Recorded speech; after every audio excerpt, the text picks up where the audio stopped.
नमस्कार भी सभी को, आपका जेएम क्लासेस में स्वागत है। मैं परबिला। जो हरियाणा जीके को लेकर हमारी सीरीज चल रही थी वो आज हमारी 50वें नंबर की क्लास रहेगी। आज हम हरियाणा की मूर्ति कला से भी क्वेश्चन जो है वो मूर्ति कला भी जो कहाँ ये जो मूर्तियाँ हमें मिली हैं कौन कौन से, जैसे गुप्त काल की है और शुंग काल की है, और हरियाणा में जो कहाँ हमें देखने को मिली है उनके बारे में जानेंगे भी।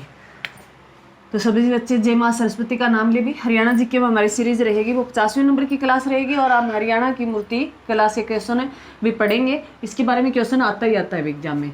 हरियाणा में सबसे प्राचीन जो मूर्तियाँ मिली है वो यक्ष और यक्षिणी की मिली है भी, जो है ये इकट्ठी है। यक्ष और यक्षिणी की जो मूर्तियाँ मिली है ये जो हथनी पलवल से मिली है और बदास मेवात से और फरीदाबाद में ये फोटोएं देखने को मिली है, भी मूर्तियां देखने को मिली है। ये लाल पत्थर से बनी हुई है, ये मूर्तियां जो है लाल पत्थर से बनी हुई है। और ये जो मूर्तियां हैं ये जो जोड़ वगैरह गांव में होते हैं, जैसे तालाब वगैरह होते हैं, उनके किनारे मिली है भी, उनके किनारे मिली हैं। तो हाँ, यह कहा जाता भी उनके किनारे ये स्थित की जाती थी और अपने आराध्यों को जानने, अपने आराध्यों की जो परंपरा है उसको जानने के लिए, उसके बारे में जानकारी देने के लिए जो है अपने आराध्य भगवान को समर्पित थी भी। ये जो यक्ष है, यक्षिणी की जो मूर्तियाँ मिली हैं ये पलवल में और मेवात में और फरीदाबाद में देखने को मिली है। और जो ये मूर्तियाँ बनी थी वो लाल पत्थर से बनी थी भी।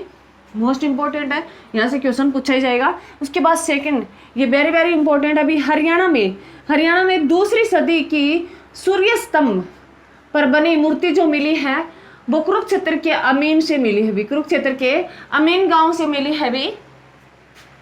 सेकंड सदी की जो मूर्ति मिली है भी, ये सूर्य स्तंभ पर बनी मूर्ति जो मिली है ये अमीन गांव से मिली है भी, जो अमीन गांव कुरुक्षेत्र में पड़ता है। और अमीन गांव का नाम बदलकर, अमीन है गांव का नाम बदलकर वर्तमान में इसे अभिमन्युपुर कर दिया गया भी।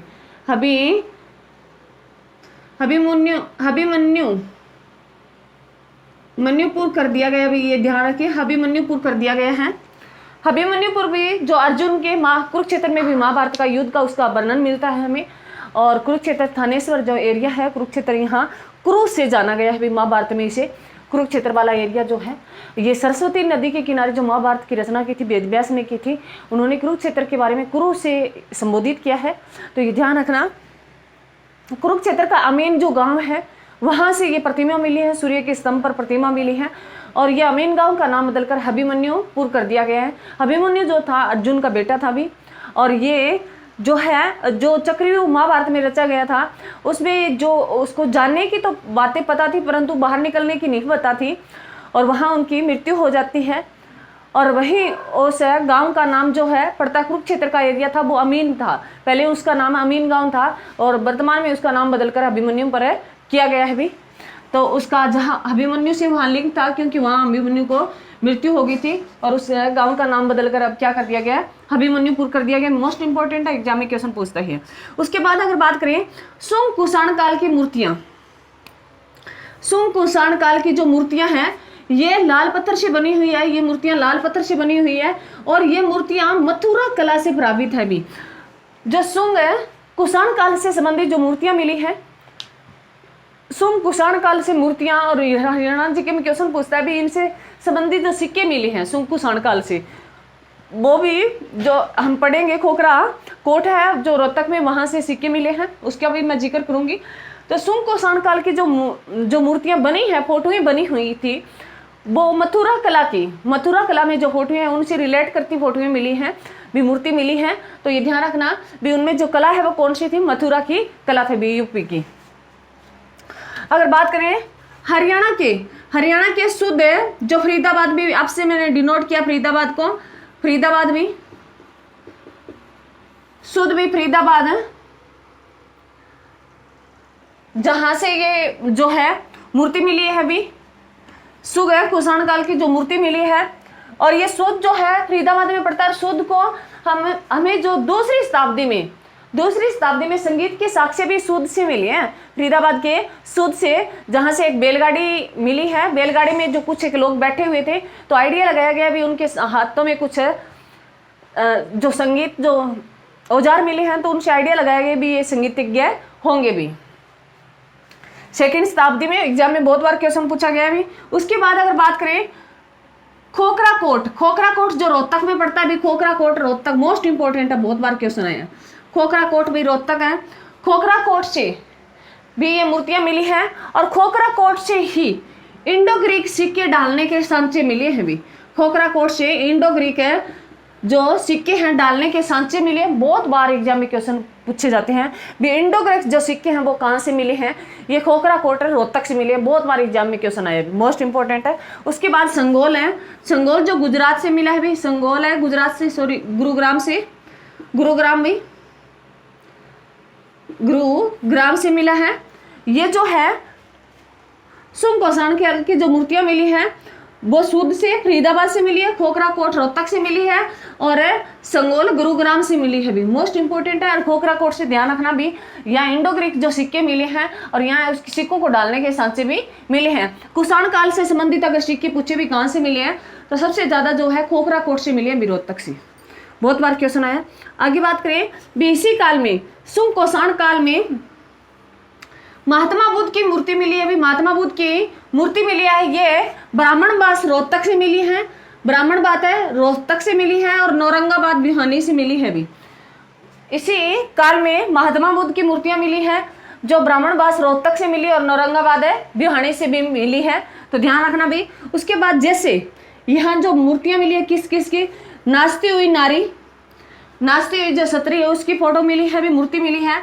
आभूषणों से सजी हुई युक्ति भी, आभूषणों से सजी हुई युक्ति और नाचती हुई नारी, ये जैसी मूर्तियां मिली है ये जो है भी कहाँ से मिली है, सुध से, खोखरा कोट से और संगोल से। जो सुध है फरीदाबाद में पड़ता है, खोखरा कोट रोहतक में और है संगोल जो गुरुग्राम में पड़ता है।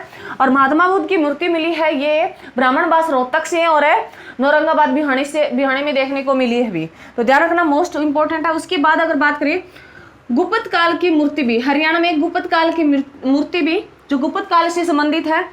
इसमें हरियाणा में सबसे ज्यादा मूर्तियां इसी काल से मिली है भी। हरियाणा में पूछे भी किस काल की मूर्तियां सबसे ज्यादा देखने को मिली हैं, तो गुप्त काल से संबंधित है मूर्तियां सबसे ज्यादा देखने को मिली है भी। उनमें अगर बात करें इस काल में सूर्यदेव की मूर्ति जो अगरवा हिसार से मिली है, सूर्यदेव की मूर्ति जो अगरवा हिसार से मिली है भी, अगरवा से मिली है। और अगरवा हिसार से ही 9वीं शताब्दी में संगीत के साक्ष्य मिले थे। सुध से सेकंड शताब्दी में मिली और अगरवा से 9वीं शताब्दी में संगीत के साक्ष्य मिले थे। वहाँ अगरवा की खुदाई हुई तो ईंटों पर जो सारे गामा जो संगीत के स्वर होते हैं, सारे गामा जो 7 स्वर होते हैं वो देखने को मिले हैं जो शास्त्रीय संगीत से संबंधित है भी। मोस्ट इंपॉर्टेंट है, ध्यान रखना। उसके बाद करें इसी काल की प्रमुख है मूर्तियां जो शिव की मूर्ति भी, शिव की मूर्ति जो बरवाला हिसार से मिली है भी, बरवाला हिसार से मिली है। उसके साथ अगर बात करें विष्णु की मूर्ति, विष्णु की जो मूर्ति है मोहनबाड़ी रोहतक से मिली भी, रोहतक से लगभग मूर्तियां मिली है। अगर पूछ ले भी हरियाणा में जो मूर्तियां हैं, मूर्ति कला है सबसे ज्यादा देखने को कहाँ मिली है, रोहतक में मिली है। तो यहाँ विष्णु की मूर्ति जो मोहनबाड़ी रोहतक से मिली है। और शैया पर है जो लेटे हैं विष्णु की जो मूर्ति है भी, जो हमने जो सांप होते हैं भी, सांप जो बहुत सारे होते हैं उन पे जो है विष्णु भगवान सोए होते हैं, वो प्रतिमा मिली है। वो कहाँ मिली है भी, ये फिजूलपुर है, फिजूलपुर सोनीपत से मिली है भी। शैया पर है लेटे हुए विष्णु की मूर्ति मिली है, वो कहाँ से मिली है, फिजूलपुर है सोनीपत से मिली है भी। ध्यान रखना मोस्ट इंपॉर्टेंट है, एग्जाम में क्वेश्चन है पूछा ही जाएगा। उसके बाद अगर बात करें बलराम की मूर्ति मिली है भी, बलराम है की मूर्ति मिली है यहाँ से, कहाँ से, रोहतक से। मैंने बताया भी रोहतक में सबसे ज्यादा है, बलराम की मूर्ति मिली है, विष्णु की मूर्ति मिली है और ये नाचती हुई जो खोखरा कोट से ये मूर्ति मिली है। तो ये ध्यान रखना भी रोहतक से सबसे ज्यादा मूर्तियां मिली हैं।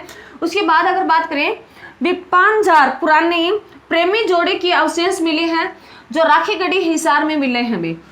प्रेमी जोड़े का जो अवशेष मिले हैं वो राखीगढ़ी हिसार में मिले हैं भी। ये सब मिला है जो इकट्ठा दफना गया, एक लेडीज और एक जेंट्स का है। तो बता ऐसा अनुमान लगाया जाता है, मैंने कहा वास्तव में कुछ नहीं था लिखा, ये हमारे इतिहासकार ने अनुमान लगाया कि ये प्रेमी जोड़ा था, इसलिए अनुमान लगाया गया है। हमेशा हिस्ट्री में लगभग ऑलमोस्ट लिखा है। हमें कोई सिंधु सभ्यता के लिखित में साक्ष्य नहीं मिली, तो ये अनुमान लगाया भी प्रेमी जोड़ा रहा होगा। तो ये ध्यान रखना, हमें तो एग्जाम के लिए याद है करना ही होगा भी प्रेमी जोड़ा राखी गढ़ी में। ध्यान रखना, कोई जरूरी नहीं है भाई भाई बहन का भी प्यार इतना हो सकता है, तो राखी गढ़ी से ध्यान रख लेना भी। राखी गढ़ी में सबसे बड़ा जो अगर पूछे सिंधु सभ्यता का म्यूजियम सबसे बड़ा जो है कहाँ बन रहा है भी, राखी गढ़ी में बन रहा है, जो कहाँ पड़ता है, हिसार में पड़ता है। सिंधु सभ्यता का सबसे बड़ा स्थान है राखी गढ़ी था, परंतु धोलावीरा में एक स्टेडियम मिला, उसके कारण अब धोलावीरा सबसे बड़ा स्थान हो गया और राखी गढ़ी सेकंड नंबर पे है भी। उसके बाद अगर बात करें 6000 बरस पुरानी मनके मिले हैं भी कुणाल फतेहाबाद में। 6000 बरस पुराने जो मनके मिले हैं फतेहाबाद में, और कुणाल जो जहाँ से सिंधु सभ्यता क्वेश्चन आता है भी, राजा के 2 मुकुट मिले हैं, वो कहाँ से मिले, कुणाल से मिले हैं, जो फतेहाबाद में पड़ता है। मोस्ट इंपॉर्टेंट भी यहाँ से क्वेश्चन है, आएंगे। हरियाणा में मूर्ति कला जो शुंग और गुप्त की, सबसे ज़्यादा गुप्त काल की मूर्तियाँ देखी गई हरियाणा में, और सबसे ज़्यादा पूछे तो रोहतक में। रोहतक का खोखरा कोट ध्यान रखना, जहाँ ग्रीक सिक्के मोस्ट इंपॉर्टेंट है, बहुत बार क्वेश्चन आया अभी, तो इसको 2-4 बार पढ़ोगे, मुश्किल कुछ भी नहीं है, बिल्कुल ईजी है, 1-2 क्वेश्चन बन ही जाते हैं भी यहाँ से। तो मेरी क्लास को ज़्यादा से ज़्यादा शेयर करें, लाइक कमेंट जरूर करें भी। और मैंने थंबनेल बनाना सीख लिया है भी, मैं थंबनेल लगाने लगी, बच्चों ने कहा भी हाँ तो ज़्यादा सपोर्ट जरूर करें, और जो बच्चे सपोर्ट करें उसका तहे दिल से धन्यवाद भी। बहुत सारे बच्चों ने बहुत प्यार दिखाया है। और बच्चों बस तुम एक बार सभी बच्चे स्टेटस, जितने बच्चे हैं जो मेरे से जुड़े हुए हैं, एक बार स्टेटस डेली लगा दिया करो, ताकि मेरा जो टारगेट है पूरा हो जाए जल्दी, मेरा चैनल जल्दी मोनेटाइज हो जाए। आपसे हाथ जोड़कर विनती है कि सभी बच्चे सपोर्ट जरूर दिखाएं। बच्चे दिखा भी रहे हैं, उसके लिए मैंने धन्यवाद कहा है। और जो बच्चे कह रहे हैं अभी जो क्लास है मैं लाइव नहीं ले पाती, मैं रिकॉर्डेड क्लास डालती हूँ, लाइव वाले जो मेरे पास इतना सिस्टम नहीं है, परंतु हाँ आने वाले टाइम में मैं जल्दी ही आपकी लाइव क्लास है भी लिया करूँगी। और एनटीपीसी का मैंने कहा तुम्हें एनटीपीसी का जो है एग्जाम डेट आ गई है 5 जून से है, तो उससे संबंधित स्टैटिक जीके की क्लास मैंने शुरू कर रखी है। स्टैटिक जीके की क्लास आती है, पोलिटी मेरी लगभग कंप्लीट हो गई है। अब 2 दिन वीडियो शायद और आएगी मंत्रिमंडल से संबंधित। इकोनॉमिक्स कंप्लीट है, हिस्ट्री चल रही है, उसके साथ जो हमारा साइंस है तो साइंस की भी मैं क्लास है लेके आऊँगी भी। आपका इतना ही काम है, बस सिर्फ लाइक कमेंट और मेरे चैनल को सब्सक्राइब करना और आगे शेयर करना भी। आपका कुछ नहीं जाता, और आपके सपोर्ट से मेरा बहुत कुछ। आप ये एक टीचर को गुरु दक्षिणा के रूप में बस मेरे को यही चाहिए, आपका सपोर्ट बहुत ज़रूरी है। आप बच्चों से ही टीचर बनते हैं, तो जो बच्चे प्यार दिखा रहे हैं उसके लिए तहे दिल से मैं कहना चाहूँगी मैंने। और थैंक यू भी। जय हिंद, जय भारत।